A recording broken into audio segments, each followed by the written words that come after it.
Hi everybody, welcome to my channel, Humble Homestead Life. I hope everyone had a Merry Christmas and a wonderful New Year. And speaking of the new year, comes a new school year. So today in this video, I thought that I would just share with you what my older daughter, who will be 18 in February, is going to be doing for her senior curriculum and for her senior year. And so let's get started.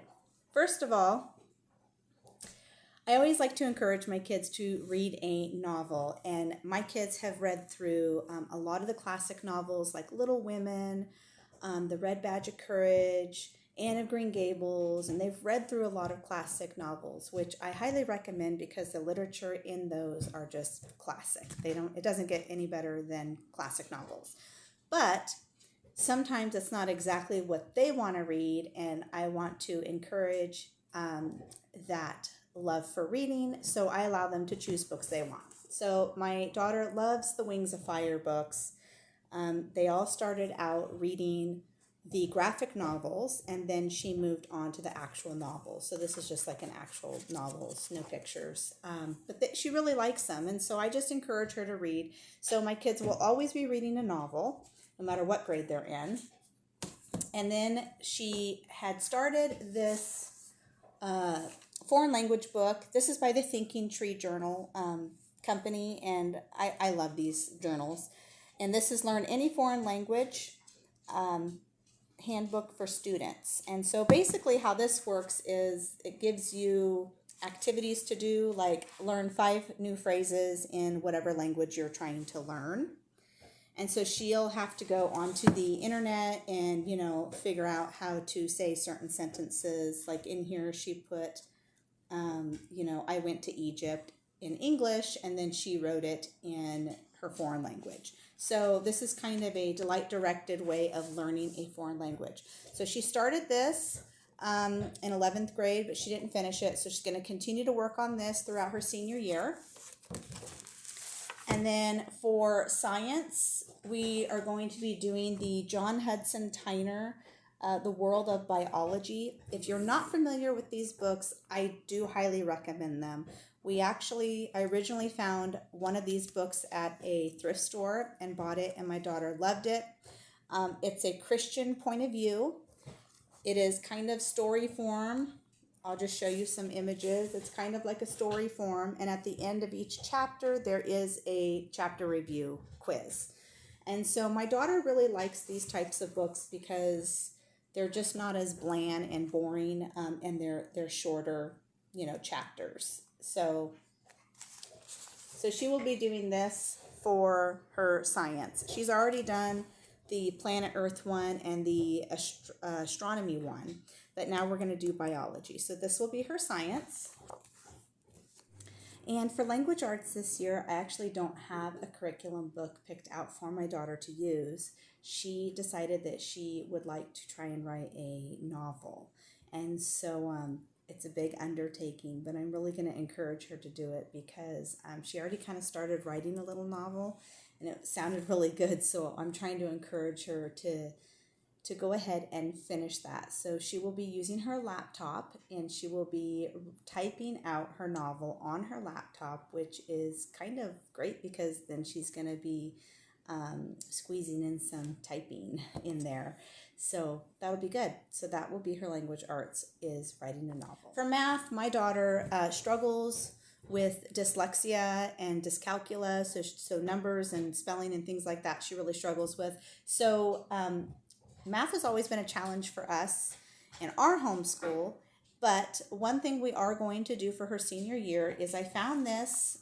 It's called Real Life Math by Eleanor Angeles, and I just found it on the internet. It was a free PDF printable. I printed it out, and I took it to our local little print shop and had it spiral bound.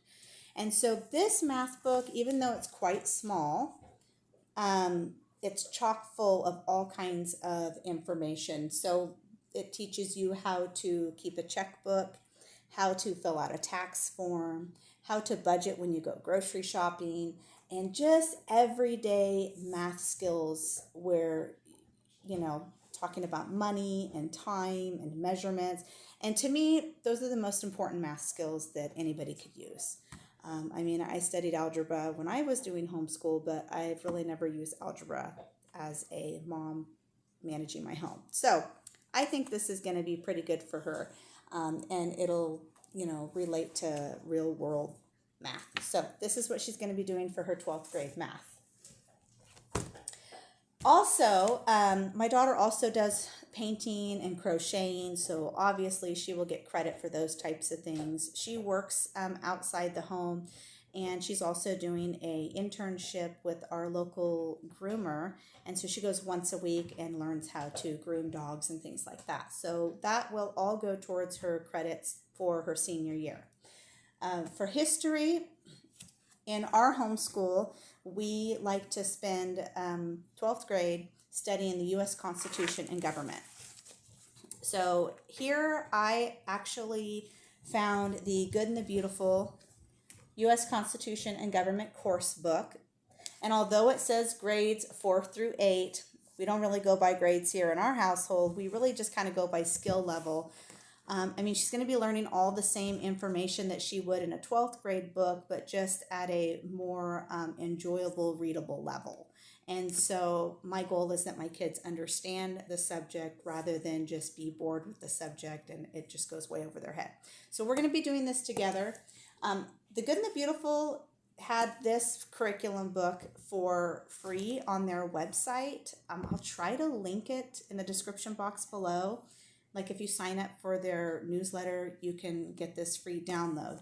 But I did have to purchase for this curriculum. It comes with a novel called Mystery on Constitution Island. And each student has a U.S. Constitution student journal, which is really cool. I mean, it's kind of got like, let me see if I can find a good picture. It'll have about different people, and you have to fill in the information about the different people. And so basically what I liked about this is I could actually reuse this Constitution course for my younger daughter when she's in 12th grade, and then all I have to do is go order her her own journal. So that is what we are going to be doing for 12th grade. It's pretty simplistic this year.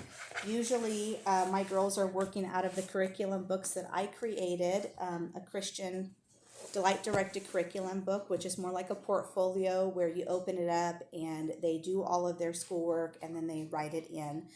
But this year I just decided just to have her workbooks, and when she's finished with them, she's done with 12th grade. So that is what we are doing for our senior year here in our homeschool. One other thing, a requirement for my kids to graduate from our school is they do have to take a Constitution exam.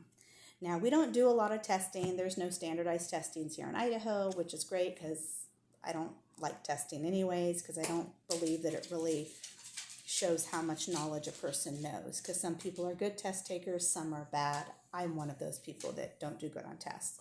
But I do want my kids to have a good grasp of the Constitution, especially in today's world where I believe they're trying to get rid of our founding documents. It's important for me and in our homeschool that my children know the United States Constitution and how their government works, because it's important so that they can stand up for their rights and for what they believe in. And so that's why we study this in 12th grade. Anyways, I hope you enjoyed this video. If you did, please like, share, and subscribe. Give it a thumbs up. And if you have any questions, feel free to leave a comment down below. And until next time, God bless.